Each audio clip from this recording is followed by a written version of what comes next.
My anticipation grows for the release of the next generation consoles as the holiday season approaches. One game release in particular has piqued my interest, Battlefield 4. Shooters have always been one of my favorite genres of games to play with friends, but I can't help but notice what's been happening to shooters lately. Shooters have been rehashed, revised, and essentially re-released. Sequels to great games have little to no significant additions that provide a more immersive experience.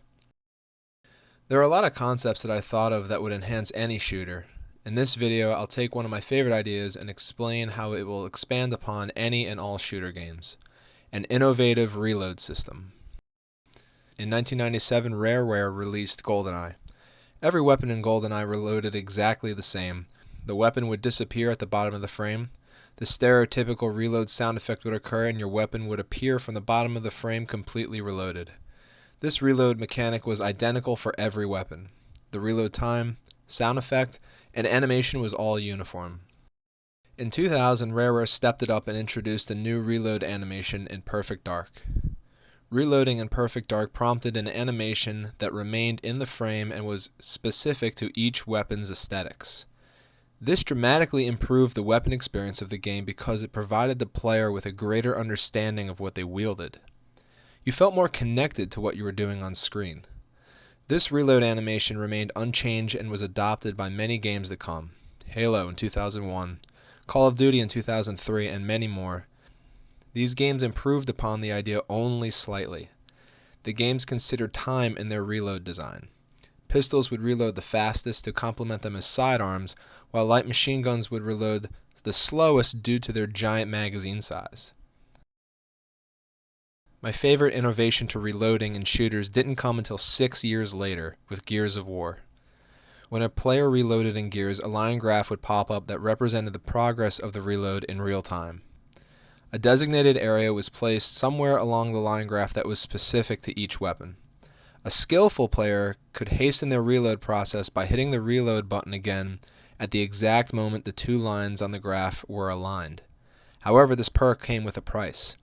If a player mistimed the active reload, they would jam their weapon temporarily. This system provides a player with another opportunity to develop their skills.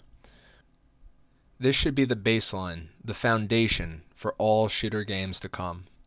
This system provides a player with an opportunity to develop their skills.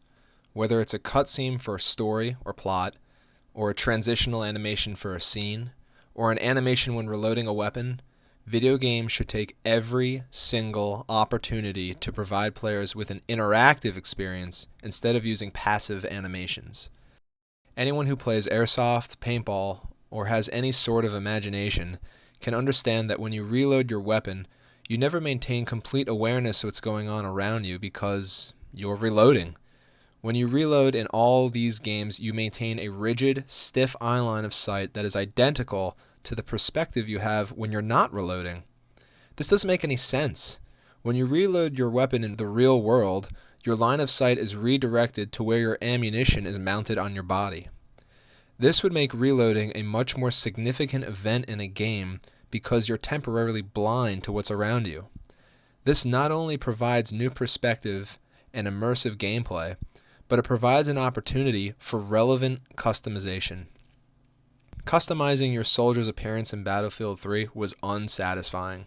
Frankly, all customizations in all shooters are mediocre.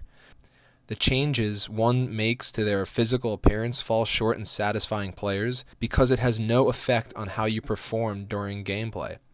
If my reload system were put into gameplay, when a player customizes where they mount their ammunition on their body, they're also customizing where their line of sight falls when they go to grab a grenade or reload their primary weapon. Now, customizing where your ammunitions are on your character has a direct effect on your gameplay. Battlefield 4 is something I'm very, very excited to play. However, there's a piece of me that is prepping myself for some disappointment. We have come to the point where the technology we're playing on isn't the bottleneck anymore. Today, we're only limited by our imagination. I'm tired of all the rehashed, redundant, and ordinary concepts re-released. Even if this reload mechanic is an epic fail, you have to respect the studio and the publishers for daring to do something different. Please leave comments below relating to how you think this interactive reload system would work as a new element of gameplay. Gamers have a lot of power over the gaming market when united. I hope this video plants the seed and gaming takes a turn for the best. See you on the battlefield.